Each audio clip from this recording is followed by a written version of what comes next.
Hello guys, একদম কান ফোটাতে যাবো। আজকে কান ফোটাতে যাচ্ছে, খুব এক্সাইটেড। আর আমার তো টেনশন হচ্ছে।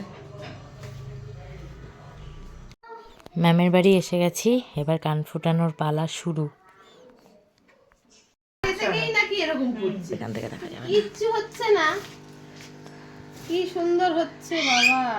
হ্যালো, ওই যে কথা বলো, পাখির সঙ্গে কথা বলো, বলে হ্যালো।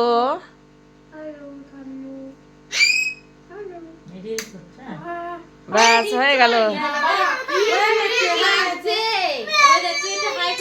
কিচ্ছু হয়নি, কিচ্ছু হয়নি। এইটা লাগবে না, এইটা লাগবে না।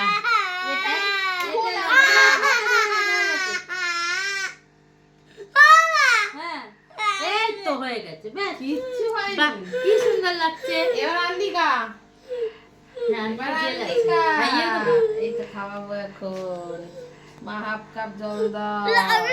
না না বাবা, বিউটিফুল। তারপর আমাদের একটা সেলফি তুলতে হয়। আমরা কান ফুটে বল বল বল। গাইস আমার কান ফোটানো হয়ে গেল। ম্যাম ফুটিয়ে দিয়েছে, বল। সত্যি খুব ভালো মেয়ে। কানে দেখতে পাচ্ছি না। এই তো কানের কাঁদে না, একটা বাচ্চা কি কাঁদে জানিস বাবা, তো? আমার মা পা ধরবে। তুই গুড গার্ল লক্ষ্মী সোনা। আমার ম্যামের কাছে কান ফুটিয়ে নিল, নিয়ে এবার ম্যামের সাথে একটু সেলফি তুলে নিচ্ছে। আবার কানের পরে ওকে কেমন লাগছে সেটাও দেখছে। আবার বলছে কিউট লাগছে তো। দেখো, কান ফুটিয়ে খুব আনন্দ পেয়েছে।